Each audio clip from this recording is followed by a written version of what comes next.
هنعمل دجاج مشوي بالفرن بطريقة كتير طيبة مع البرتقان وعصير الليمون الحامض. الخضار على حسب الرغبة، أنا حطيت بطاطا، بصل،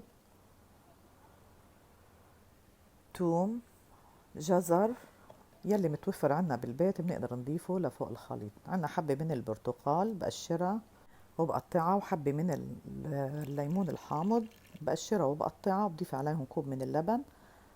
بهار على حسب الرغبة، أنا حطيت معي بهار الدجاج، ملح، وبطحنهم بالخلاط ليصيروا قوام كريمي.